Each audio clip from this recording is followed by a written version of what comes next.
Ain't nothing but being brutally honest coming at you with another video.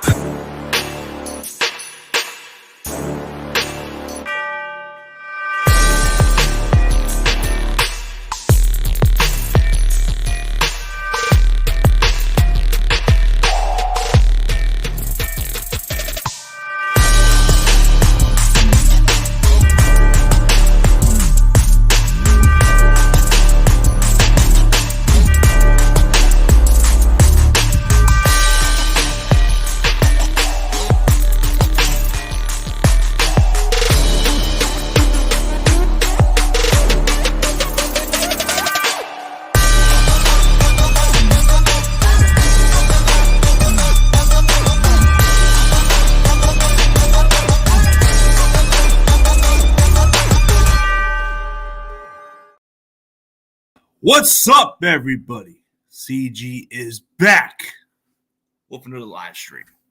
And yes, it's back on my main channel for the time being. My Niners channel has been taken down for 2 weeks, so I'm not going to be able to do content on that channel for the next 2 weeks. But for this channel, we're good to go. All right. So we are going to do some bargain addition because the Niners do this route all the time. It seems like the last couple of years we've been going this route with edge rushers.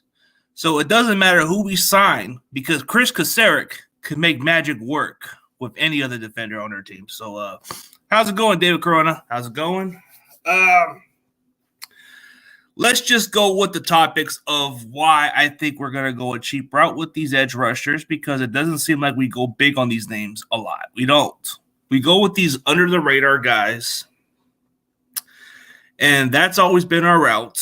So I'm going to name you a couple of guys, and I'm going to tell you what their market value is going to be. So we'll start off with the guy who hasn't lived up to the expectations, but we'll look at Colin Farrell from the Raiders. He hasn't, if you look at his production, he's not going to expect a lot, and plus the Raiders are not expected to bring him back anyways. So his market value as we speak, it's not going to be like the way he had it his rookie year, his rookie contract. He's going to have a low contract. You're going to expect at least a cheap contract. See, look at his playing time. So last year with the Raiders, since he's already going to test the market, he's already got 8 tackles and 2 sacks. His total production is 10.5 sacks, but he was never the starter. That was the problem. He never played a lot of snaps for the Raiders. So when you look at his total career snaps, he had 10.5 sacks, 105 tackles, and he was the top 5 draft pick for the Raiders, and he never quite panned out to be what he was. So he was exactly what Max Crosby's supposed to be. Max Crosby is exactly what Colin Farrell was supposed to be for the Raiders, but he never panned out to be that guy. But you want to check out his market value. Okay, since his production hasn't been quite great, I think his market value is going to be a prove-it contract. I don't think no other team's going to invest him unless he plays into a prove-it contract. And I think he fits pretty well with the bill, because if we're going to sign somebody that hasn't performed up to the expectation, the way he played, it kind of convinced me that maybe this is the guy we're going to take a flyer on. Because one, he's underperformed the expectation. He hasn't lived up to the draft stock. And usually guys who underperform with previous teams, we take flyers on and take them on cheaper deals. Like the previous years, we had Kerry Hyder, which he produced at a high level for us, and then he went elsewhere and didn't do nothing over there. But you had Arden Key, who was previously a teammate of his, has underperformed there, and then comes over here and performs a lot better. So there's a trajectory. Maybe we take a flyer on Colin Farrell and take him on a cheaper deal, and maybe he plays up to what Arden Key played up to. Maybe you get somebody with 5.5 sacks, maybe 6 or 7, and maybe his production is good enough to pay him a decent contract. But if you look at his market value, it's going to go lower, bro. His contract's going to go lower So there's no way a team's going to freaking pay him like $10 million to be an edge rusher, bro. Nah. They're going to expect him to prove it, you know? So when he goes to another team, it's going to be a team that wants to take a flyer on this kid. So it's going to be like a 1-year type deal.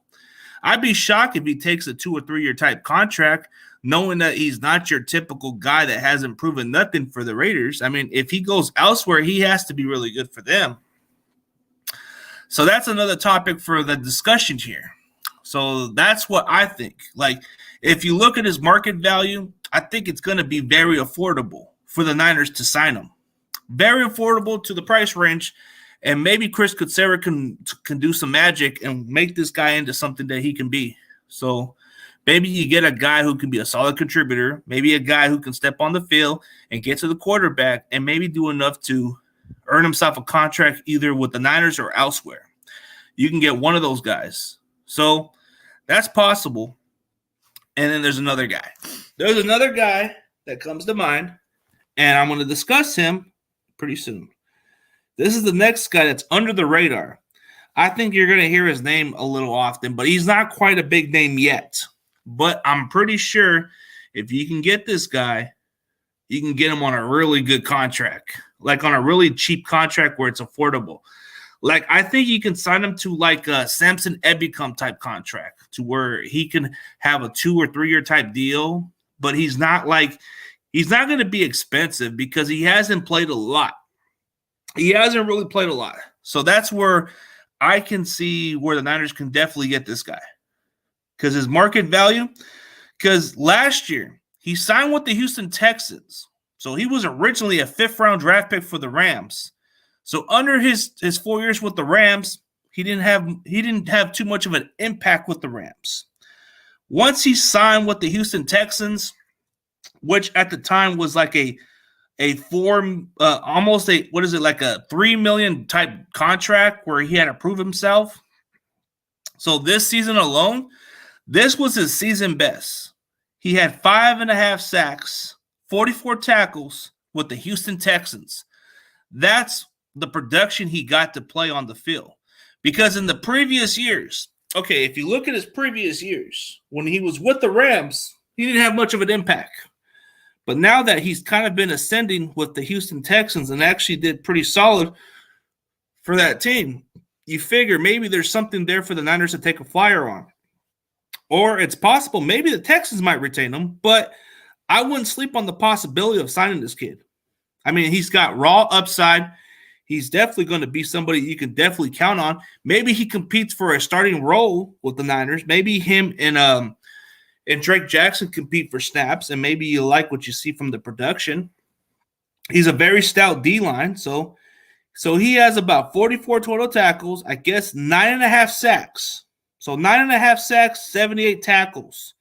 If you look at his overall production from his NFL career total, so you look from his stats, okay, he played.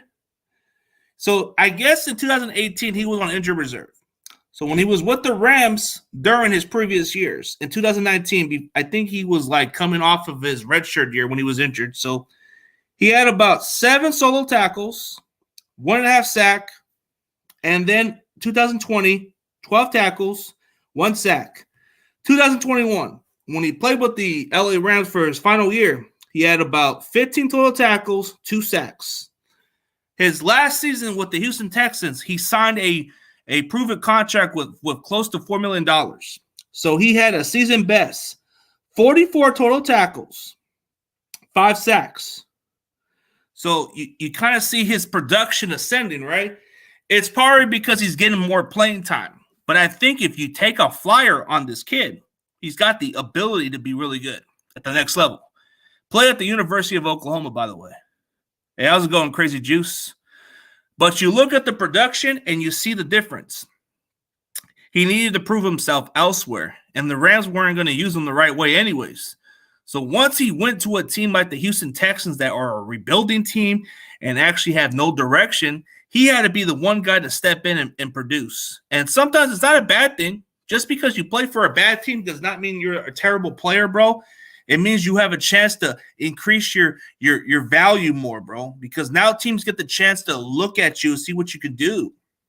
So That's another player to check out. Like Obanani Okoroku, that dude, he's going to be ascending.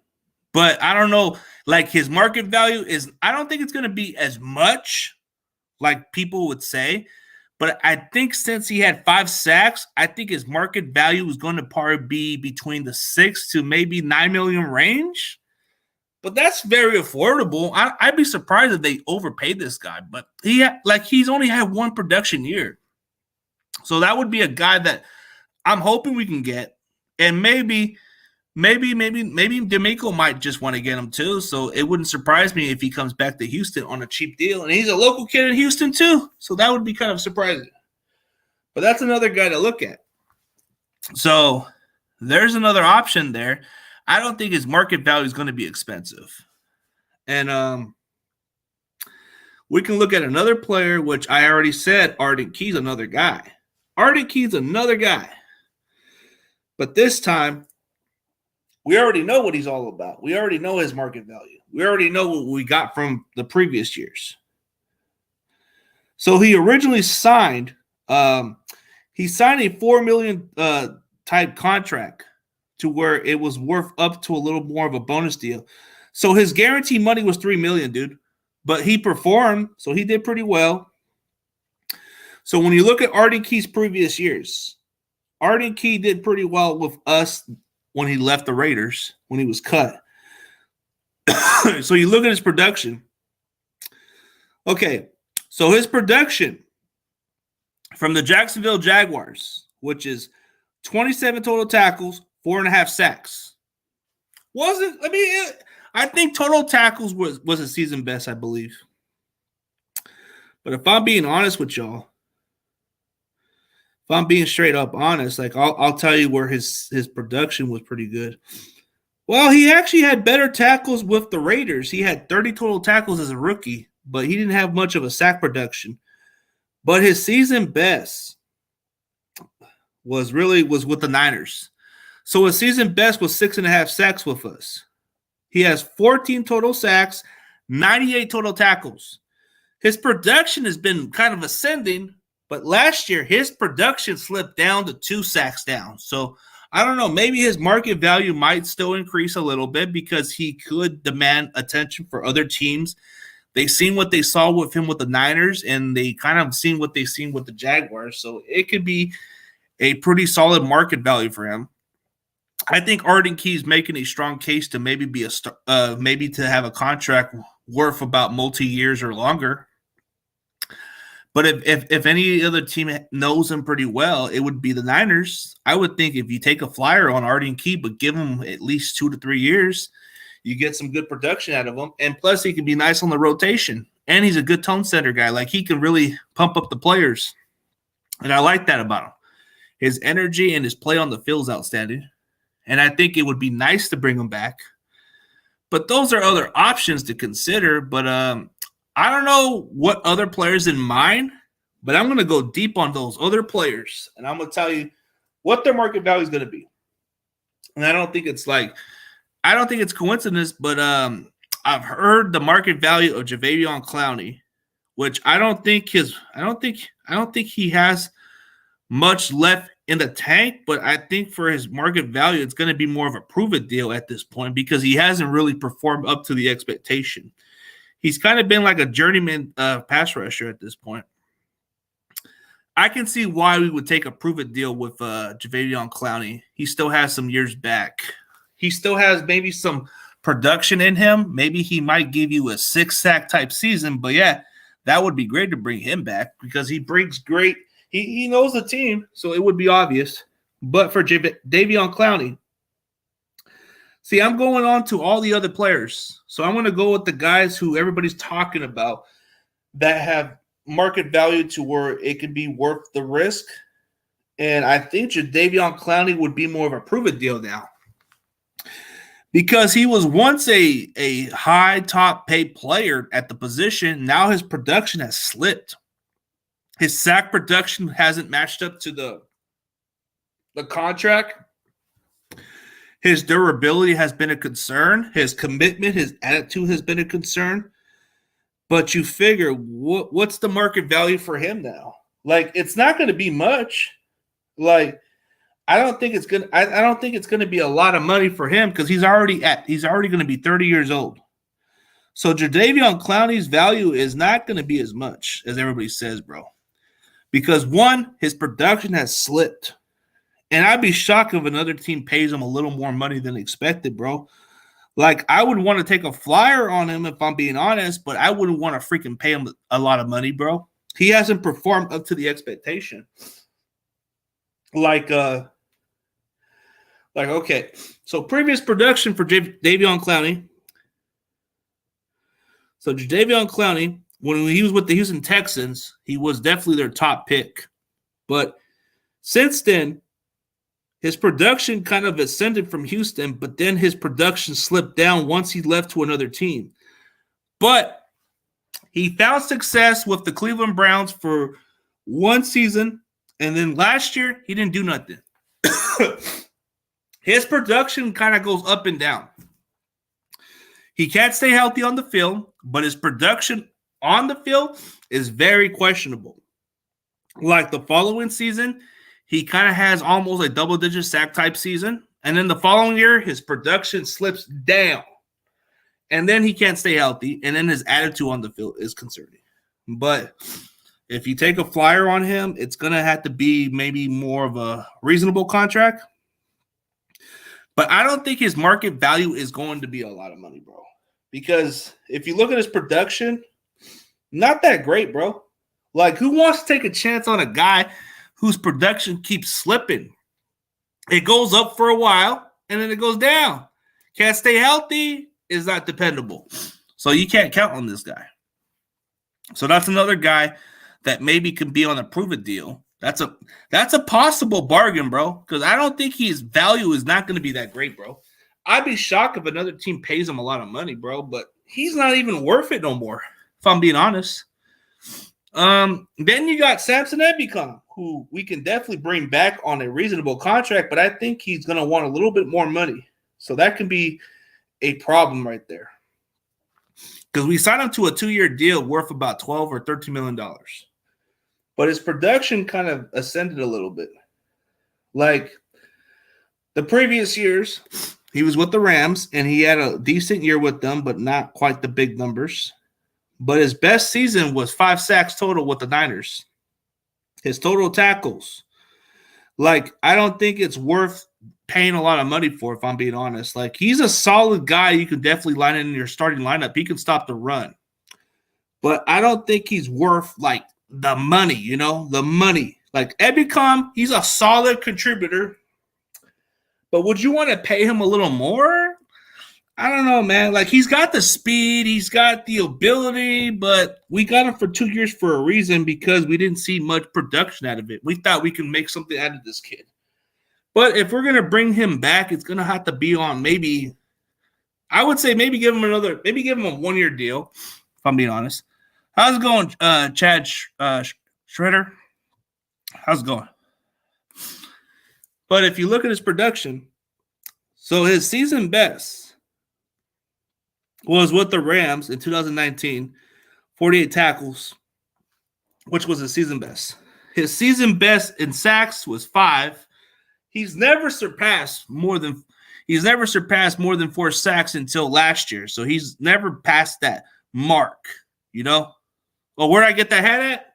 I had this hat for a while, man. And this hat's been for the last 3 years. I ordered this hat like a long time ago. But it's a nice hat. I saw it on one of the websites, and I just decided to order it, and it's nice, bro. Let's see.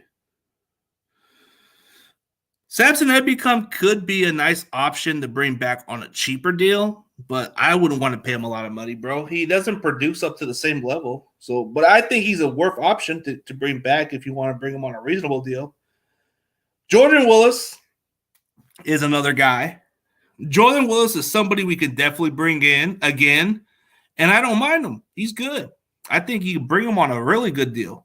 I think this time we should bring him into a multi-year deal at least. I like Jordan Willis. He's got good upside. He's gotten better ever since he went to the Niners. His production has increased.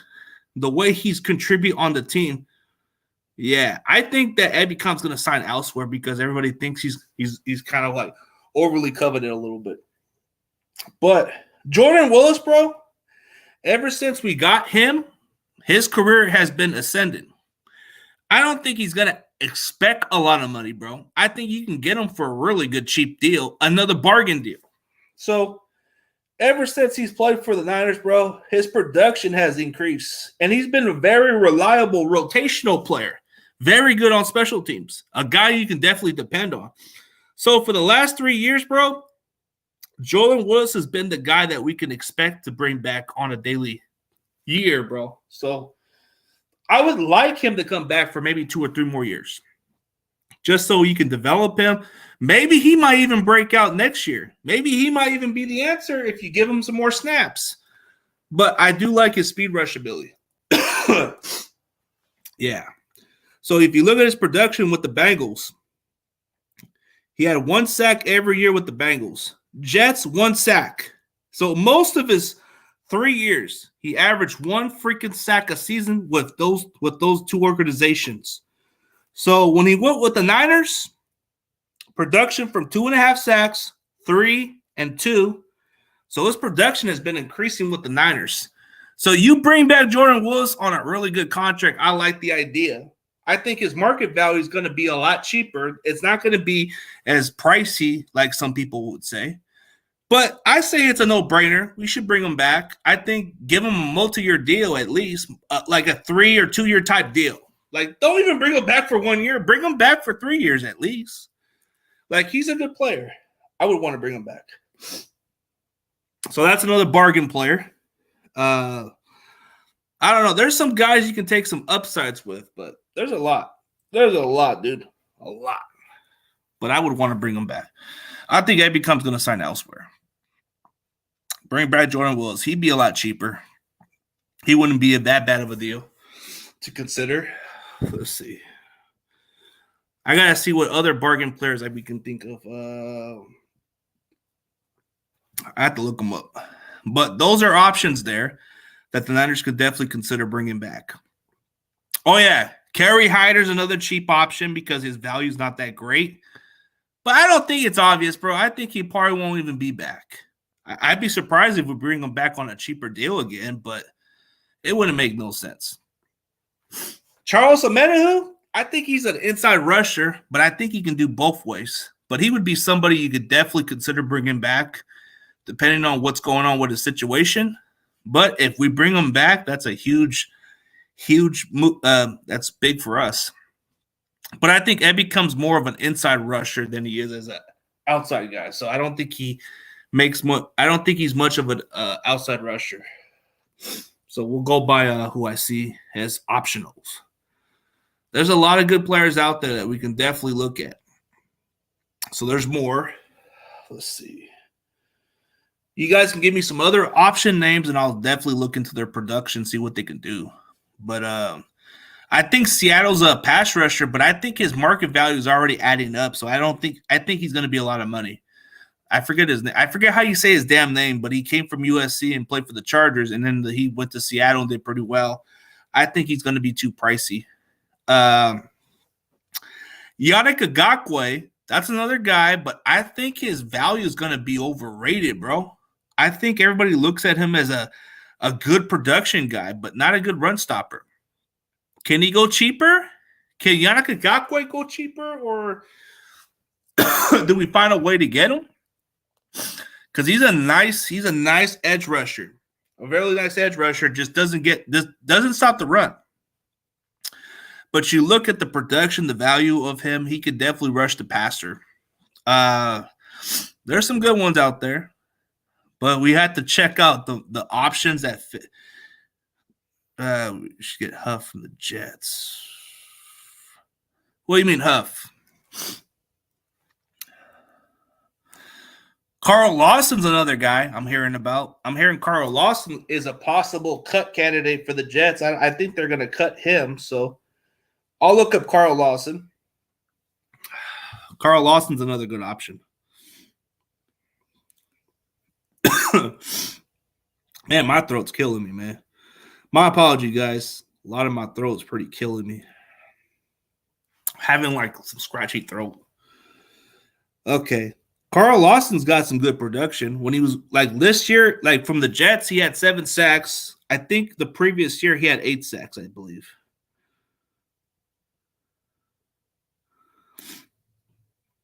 Oh, so Huff, huh? So that's his name, Huff. But what's the player's name? But he's called Huff. He's a top 5 QB hit. Only played. Oh, Bryce Huff. That's his name. I'm gonna have to look him up. Hey, you're giving me some options to look at, man. Bryce Huff. Never heard of him. Might need to look him up. Oh, so he played 40% of your guys' snaps, but he would probably be a sleeper there for us. Oh, 3.5 sacks, limited snaps, I'm assuming, but like you said, so he's not that bad of an option. Probably be a cheap option. Probably wouldn't be a bad risk to take because he has limited productions, but I never heard of him. But he sounds like a good name. So 2 sacks, 3.5 sacks from last year, which is his season best. From what Jets game just told me, he played 40% of the snaps, but he can definitely be somebody who can play more than 40% of the snaps, dude. Like his production's kind of pretty solid. I can see us take a flyer on him. His production's not that great, but yeah, Bryce Huff, check him out. He's going to be cheap. Yep. I think he is going to be pretty cheap because he's not a big name, not a big commodity, but I think you can make the most out of this kid. He'd be a nice one. So Bryce Huff, I already checked them out. 7.5 total sacks. In 40% of the snaps he's played, he's definitely generated a lot of pressure. So he would be a nice option, and he would be cheaper. Then you got a couple of other guys. I think he's another guy we could definitely look into. I don't know too much about him. You know a lot about him, and I think he'd probably be a nice guy to get, and he wouldn't cost too much. He'd probably be a nice player to get on your team, so it would be interesting. Yeah, that would be a good one. He's under the radar, 7.5 career sacks. I think he has about 30-plus tackles career. Was very much on the rotation. So usually when they're on the rotation, their production isn't like a big difference. And he played 40% of the snaps. So when you usually play 40% of the snaps, you're not playing a lot of snaps like the starters are. Your majority of being the backup. So mostly you're just going in there for situational downs or rotation-wise. So he would probably be somebody you could definitely take a flyer on. Yeah, that would be a good one to check out. What's going on with Carl Lawson? I heard that he might be cut. Is that true? Carl Lawson's going to be cut or something? That could be a nice option. Bryce Huff. Might need to look into him. Matter of fact, I'll probably need to throw his name out there, maybe for good suggestions, since I'll give credit to Jets Game for that one because I didn't know who the hell he was, but maybe that's somebody we could definitely look into. So Jets were really deep at the D-line spots. They had some deep guys out there. Their defense was solid that year too. Like under Robert Saleh, their defense was I think their defense was in the top 5, I believe, if not higher. But they didn't make the playoffs, but they had a really good defense. Like their D tackle was good. Some of their edge rushers were pretty talented. Like you had Carl Lawson, who was like coming into his own before the injury from previous years. He did enough, but I guess I don't know what's going on with the contract. It could be a cap casualty, whatever. So we'll definitely check him out. That's a good option to look at. Might need to look deeper on this guy. So Bryce Huff. But what about Carl Lawson? Isn't he going to get cut or no? I heard his name's going to be out there too, so we'll see. So Bryce Huff wouldn't be too pricey. He'd probably be like a guy that could definitely fill in pretty well. So you bring in Jordan Willis, you sign a cheap deal on Bryce Huff, and maybe you get a Colin Farrell on a cheap deal, or you get an Ogbonnaigbe. Yeah, Lawson might be cut. Depends which one they want to keep. Wow. So if Lawson gets cut, bro, he'd probably be a nice addition to pick up, dude. Carl Lawson's no slouch, bro. He's pretty raw. Like when he was with the Bengals, he had a pretty good production year. And then when he went to the Jets, he couldn't stay healthy. So that can be intriguing. Tommy wants to brag about that shit, man.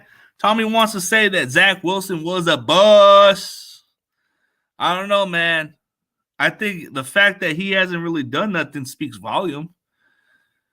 Hey, but for the Jets bright spot, man, they got at least somebody they could depend on. I mean, they got Mike White. Or they can go draft another quarterback. I don't get how this kid doesn't even seem to like be mature, bro. Like how do you get a quarterback who can't even lead his team and he has too much baggage on the fucking team, bro? That's ridiculous. Tommy, I hope not. Oh my God. See, he's still optimistic. He still believes in Zach Wilson, bro. He still believes in him. I can't wait for Butters to do a video about Zach Wilson again. Let's see what happens. Oh, there's another player that I heard of from the Jaguars too. Not Artie Key, Dwayne Smoot, whatever his fucking name is. I'll look him up. Dwayne Smoot. He was another guy on the Jacksonville's pass rush named Smoot. I believe he's a decent rotation guy, but he was cut. He wasn't cut. He was injured last year. This is another guy we could check out also. So Dwayne Smoot is from the Jaguars, and he played like exactly what Artie Key played at. But I think he'd be a very cheap bargain deal too, bro. Okay, so Dwayne Smoot from the Jaguars. Okay, season best. So 21 total tackles, 5 sacks. His career total, 123 tackles, 22 and a half sacks. He's a free agent too. And he's coming off an injury, so he might not be too much of a – he may not cost too much because he's coming off a serious injury, but he could be worth the risk, you know? Yep, he went down in the fourth quarter and then the Jets, so he reached – oh, so that can be why his value might be cheaper, bro. I think this is probably a guy we'll probably take a flyer on. He's coming off an Achilles injury, but I don't want to touch this guy. But if he comes back healthy, why not? His production was pretty solid for the Jags. Before they even had Artie Key, Smoot was pretty solid, bro. He was a solid rotational guy or a guy that was opposite, bro. Like, he put up some decent numbers. I hate MW, Tommy. Jets fans really think that bum's good. Mike White. Oh, he doesn't like Mike White. Oh, my God. Good Lord. Mike White is the popular man. He's lovable, bro. He's like he's the new Joe Namath. Nah, I'm just playing, bro. I'm messing with you. I'm just messing.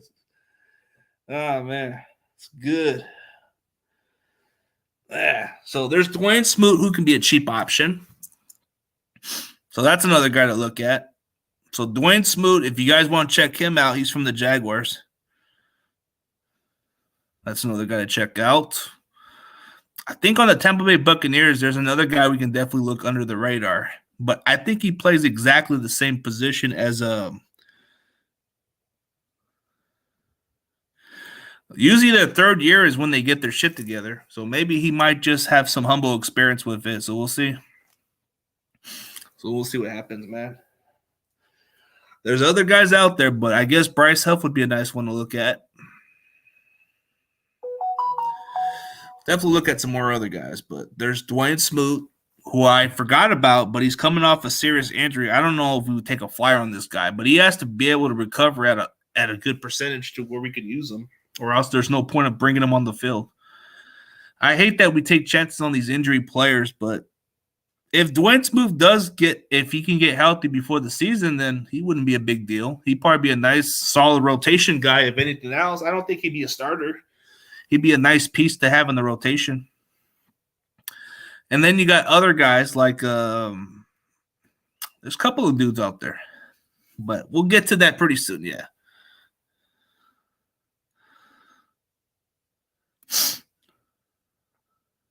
Ooh, yeah. I guess you can make an argument about those stats right there. And Sauce Gardner is the next Raves. Like the next Revis, you mean? Yeah, next Revis. He looks like the next Revis. He's like their shutdown corner. I said this guy was going to be a good pick for the Jets, and he's turned out to be exactly as good, if not better.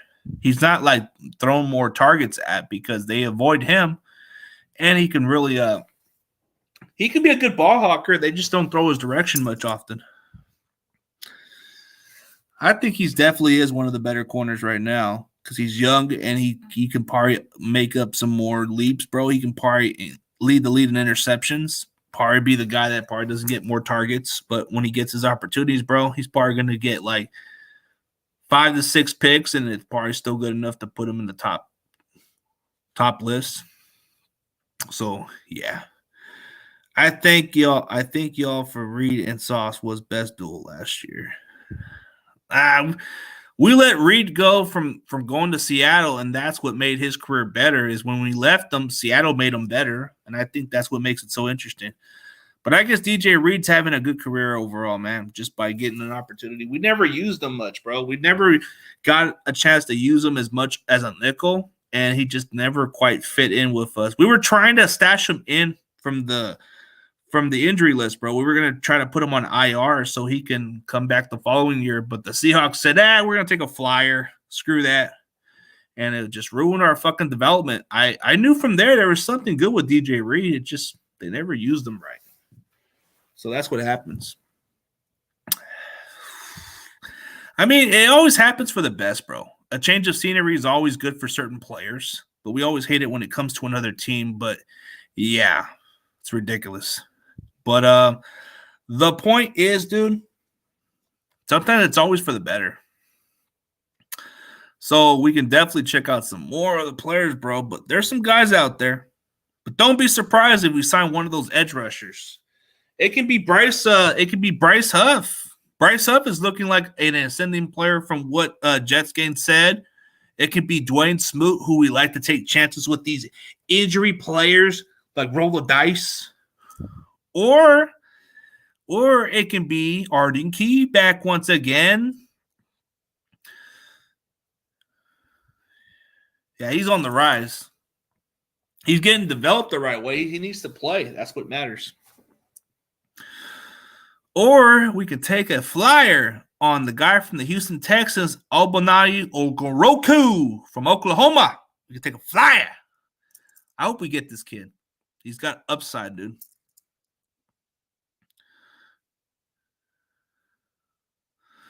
Yeah, they build a foundation. They got a good squad going forward, but it's gonna do a lot of building blocks. I don't think Gino's going to be their guy for too long, dude. So they have to get a quarterback. Gino is a good short-term answer for right now. If you need your quarterback to lead you to winning games, then Gino could be your short-term answer. Oh, man. I can picture that. If anybody knows how to coach DBs the best way, Steve Wilks knows how to coach DBs the best, bro. He can make freaking Travarius Ward an all-pro with his skill set. Do y'all wish y'all traded? Oh, my God. Do we wish then, bro? I don't know. He wouldn't fit the offense, but I think exactly what you're saying. We probably would have got him, but nah.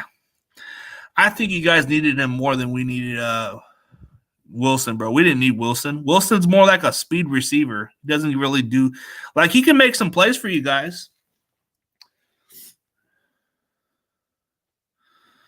Oh man, that's gonna be that's facts, bro. I think Seattle's already building a foundation. They already building a team to win, bro. The Rams are probably gonna take a step back a little bit until they start fixing their shit. And I don't think Stafford's the same quarterback anymore, dude. He's not the same. And it depends on who they keep, bro. Their contracts are gonna really hurt the players, bro, because they might have to trade away some of their talent just to keep the cap space all good. Or they might just have to manipulate the cap space like they've done the previous years and make it sound like it's never been a problem. I like Wilks' defense. It's really good. Hey, what's up, 400 Fogies? How's it going, bro? How's it going? Long time no see, buddy. Wilks he knows how to coach DBs pretty well, man. And I'm intrigued by that. But it really depends on what defensive lines we're going to bring, bro. So we definitely don't value too high on D-lines as much because ever since we paid D Ford some hefty money, bro, it's always been the freaking guys that we get at the lower deals, bro. So we don't go for those big names anymore. But I'll be all in for Khalil Mack if the Chargers do cut him. Yeah, Gary, it's good to see you back, man. And Hakeem, who was the OC now on the Jets? It's good to see Gary back, bro. I just wanted to let the guy rest up a little bit. But Monday, man, hey, you're more than welcome to come back, Gary. Just need to make sure you're all good, man. Hakeem, who was the OC now on the Jets? That's a good question. I think they hired one of their guys from I think they hired one of their in-house candidates, I believe. Yeah, you're surviving, bro. That's good. It's good to know. That's why I wanted to keep you more rested, so no pressure. No pressure, man. I don't want to pressure nobody if you're dealing with health issues, man. You got to come with a good mindset, man. I don't want it to be pushy with everybody. I don't know who the Jets OC is, but they did fire Mike LaFleur, and he's with the Rams now. The Rams hired him as an OC too. All right, Monday? Okay, I got you, man. I'll get you back on Monday. Don't sweat it, man. We got you back, Gary. We'll get you back. I just don't want to push it with everybody. You know, we got to give everybody some time. Especially a lot of the guys, man. Some of my co-hosts have been taking breaks because of what they're dealing with right now, so I don't want to push it with them. So I'm letting other guys get chances to shine a little bit. They're always going to have more people on the show, so it's never going to be an issue. We got to make sure everybody's at 100%. But as far as the edge rushers, man, we'll see who we get. So if you guys are not too familiar with those other names, I guess I'll give credit to Jets gang. Bryce Huff is another guy we might need to check out. He's not going to cost too much. He'd probably be the cheapest contract we're probably going to sign, bro. He'd probably be worth the risk. So you can definitely check him out. Let's see. Ogbonnau Okoroku from the Texans. His value is probably going to be a little bit more, but not expensive. Arden Key, he might skyrocket a little bit because he's already showing limited production. But he's definitely worth the risk because we know him. Samson Ebukam, I don't know if we're going to bring him back, bro. He didn't do nothing for us. He barely did anything, if anything else. Jordan Willis, as cheap as he is, bro, he's the bargain market. He's definitely worth the risk. Sign him to a 3-year deal for once. Sign Jordan Willis to a 3-year deal. He's dependable. I mean, we can get that guy, and I wouldn't be upset about it.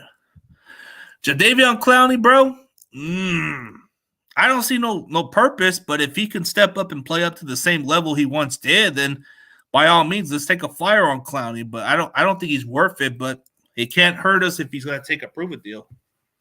We just don't want no distractions on the football team. But he'd be a nice risk. Those are good options. Then you got Dwayne Smoot, who's probably not a big name yet, but coming off a serious injury, but he is one of Jacksonville's top 3 edge rushers besides Arden Key. He actually had a better production than Arden Key. He had 5 sacks or something. His previous best, I think it was about 7 or 8 sacks total. Oh, Nathaniel Hackett. Oh, my God. He hired that guy. He hired Rodgers' ball boy. He's going to develop him. Hey, it's Nathaniel Hackett, bro. It's the one who got fired from the Broncos. The one that's Aaron Rodgers' ball boy now. But now he's going to do it for Zach Wilson and Mike White. Good Lord. So they go from Mike LaFleur to Nathaniel Hackett, bro. That is weird. And he's still going to get paid from the Broncos. What's up, Gambler? How's it going, man? How's it going?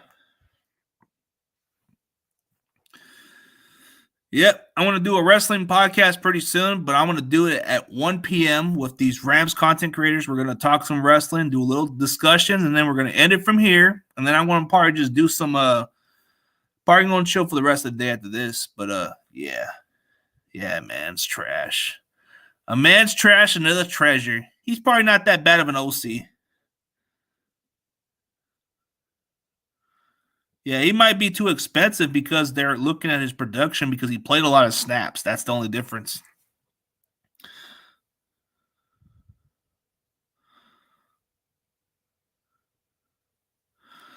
Facts, man. Facts.